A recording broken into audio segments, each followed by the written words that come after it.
Bonjour à tous, j'espère que vous allez bien. Donc cette semaine, je vous propose d'abord la petite vidéo sur les deux pour aller plus loin que je vous avais proposé la semaine dernière.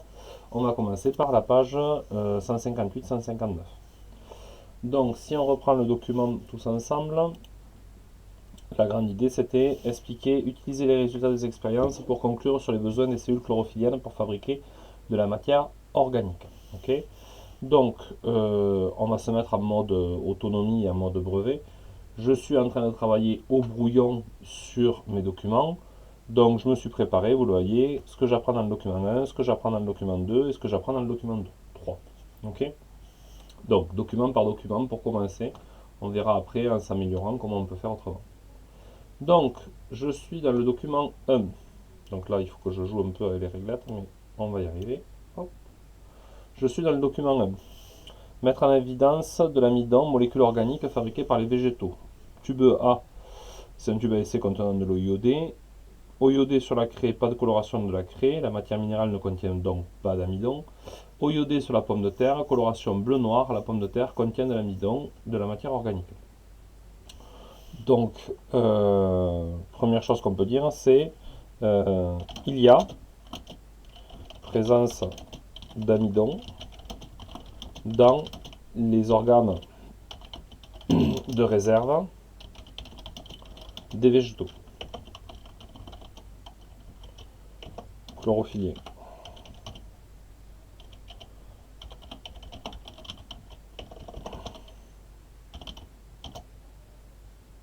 Je laisse de la place au cas où qu'on ait d'autres idées. Je passe au document 2. Donc le document 2 il est juste au-dessus. Tac. Observation microscopique de cellules chlorophylliennes cultivées dans différentes conditions. Éclairement, puis colorées avec de l'eau iodée, dessin d'interprétation du résultat. Donc vous avez des cellules bien vertes où on voit le noyau. Alors là sur les cellules végétales vous voyez aussi qu'il y a une vacuole mais on ne la voit pas quasiment au microscope optique. Des petits chloroplastes, des grains qu'on avait vus sur les vidéos YouTube, qu'on avait faites en TP.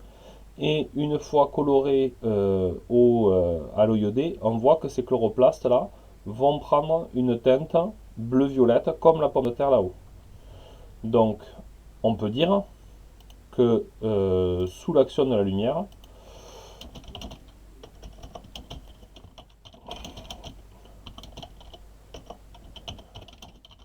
dans la cellule végétale,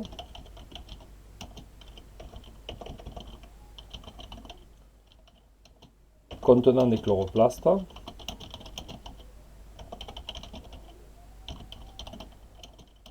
il y a synthèse de molécules organiques comme l'amidon.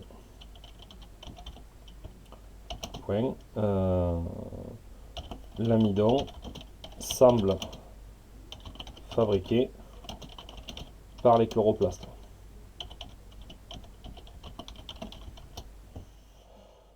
Voilà, je ne sais pas si vous pensez à autre chose. Non, je pense qu'on est pas mal sur le document 2. Et on passe au document 3. Donc le document 3, c'était cette grande expérience. Alors, qu'on n'a pas faite au collège, parce que vu comment elle est dangereuse, on va éviter. Donc, je ne sais pas si vous l'avez bien comprise. Je prends du pélargonium, donc c'est une variété de géranium. Du pélargonium que je mets totalement à l'obscurité, du pélargonium que je mets totalement à la lumière, et du pélargonium sur lequel je mets une bande noire, puis je mets un éclairage pendant 24 heures. Une fois que j'ai fait ça, je prends mes trois branches de pélargonium. Mes trois branches de pélargonium, je les mets dans un bain d'alcool bouillant pour abîmer la chlorophylle et réussir à extraire cette chlorophylle. Donc je vais faire une décoloration de la feuille. Donc là où la feuille était verte, elle n'est plus verte et on voit uniquement la partie non chlorophyllienne du végétal. Et ensuite, je fais tremper dans trois bains d'eau iodée différents. La feuille mise à l'obscurité, la feuille pas mise à l'obscurité et la feuille avec la bande mise à la lumière. Qu'est-ce que je peux déjà remarquer sur ces trois résultats? Les trois résultats sont différents. Donc si c'est une expérience, de suite, le jour du brevet, je me remets en mode démarche scientifique et je fais mes 3 étapes de la démarche scientifique, à savoir présenter les résultats, puis interpréter les résultats et conclure. Hop. Et vous allez voir que ça va grandement nous faciliter la tâche pour la fin de l'exercice. Donc, présenter les résultats, c'est toujours le plus simple, hein. Il ne faut pas s'embrouiller, c'est tout. La feuille mise à l'obscurité, après décoloration et coloration à l'eau iodée, il n'y a pas de présence d'amidon. Pas de présence. D'accord, donc si je reviens sur le document juste au-dessus, alors je vais essayer de vous le mettre sur la page internet, ça sera peut-être plus simple. Hop.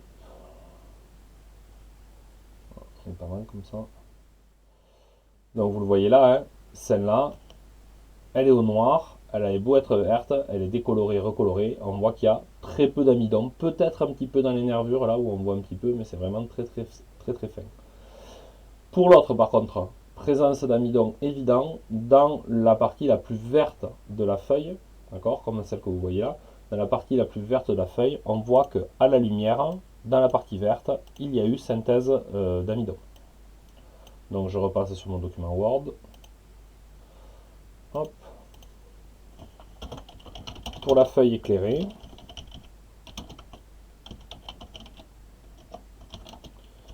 virgule, dans la partie verte, donc verte on peut dire chlorophyllienne hein, du coup,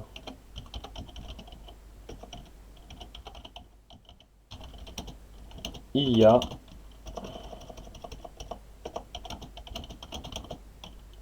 synthèse d'amidon. Et enfin pour la dernière,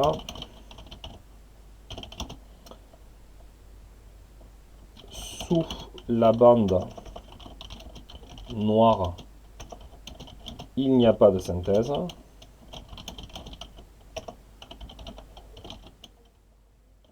Alors que le reste de la feuille va synthétiser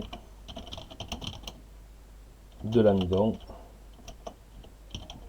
en recevant de la lumière.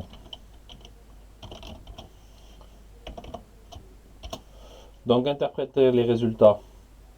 Donc l'interprétation des résultats, je vous rappelle, si vous êtes un peu en galère le jour du brevet, il faut faire simple, il faut prendre un témoin, un test, je compare, je conclus. Donc là, ben c'est simple, hein, il y a divers échantillons, je vais donc prendre mes 3 échantillons et je les comparer entre eux. Pas de lumière, lumière, pas de lumière, bande, et etc. etc. D'accord. Donc il y a 3 comparaisons à faire. Je remets sur Word. Hop.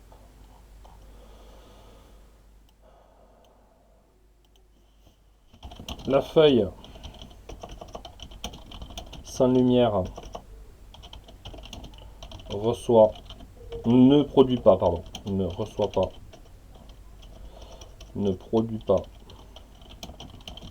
de matière organique, alors que la feuille éclairée en produit. La feuille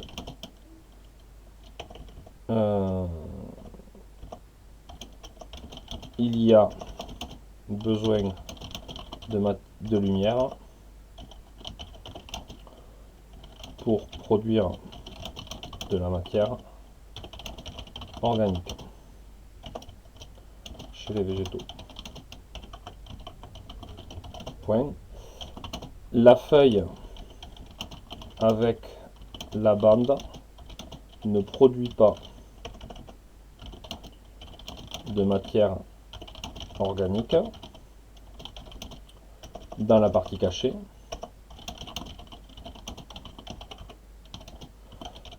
Alors que la partie éclairée se comporte comme la feuille éclairée. Donc la production de matière d'amidon, de matière organique, est localisée dans la partie verte éclairée. Et j'ai bien fait mes différentes comparaisons. Concluant, il faut que le végétal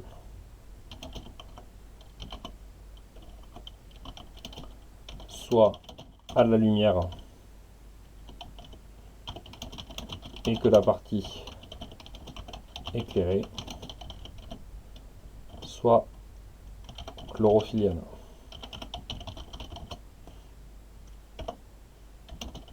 Pour qu'il y ait production de matière organique. Et donc là j'ai fait mon document 3. Alors vous voyez que comme pour le brevet, c'est le dernier document, c'est donc le document un peu plus difficile. C'est donc sur celui-là que vous avez souvent quelques difficultés. Mais si on prend le temps et qu'on prend les étapes une par une, c'est pas non plus quelque chose de très difficile. Il faut par contre regarder cette méthode qu'on connaît depuis la 6e maintenant. Et enfin, je vais fusionner mes différentes parties pour répondre à ma question. La question était toujours la même, hein, j'ai pas changé. Donc, il y a présence d'amidon dans les organes de réserve des végétaux chlorophylliens. Sous l'action de la lumière, la cellule végétale contenant les chloroplastes, il y a synthèse de molécules organiques dans les chloroplastes. Et il faut que le végétal soit à la lumière et que la partie éclairée soit chlorophyllienne pour qu'il y ait production. Donc si je prends exactement l'intitulé de ma question, utiliser les résultats de ces expériences pour conclure sur les besoins des cellules chlorophylliennes pour fabriquer de la matière organique. Hop,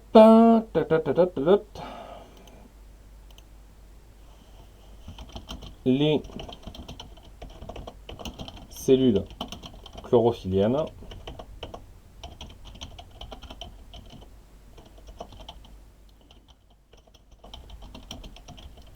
ont besoin de lumière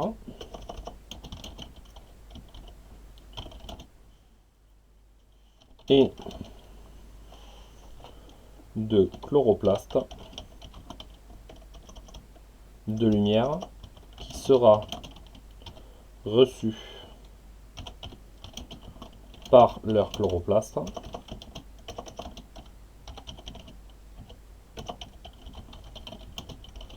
pour synthétiser dans les chloroplastes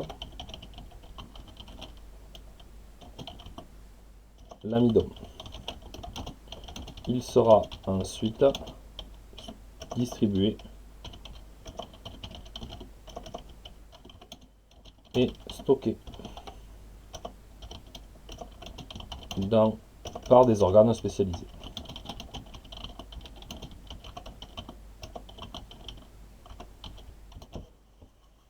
Voilà, donc c'est le genre d'exercice sur lequel vous pouvez vous attendre à tomber au brevet, hein, que ce soit en SVT ou en physique-chimie. Hein. 3 documents, un lien à faire entre les 3 documents, le type de réactif, l'endroit dans la cellule où ça se fabrique, l'endroit dans l'organe, et faire le lien cellule-organe réactif. Voilà.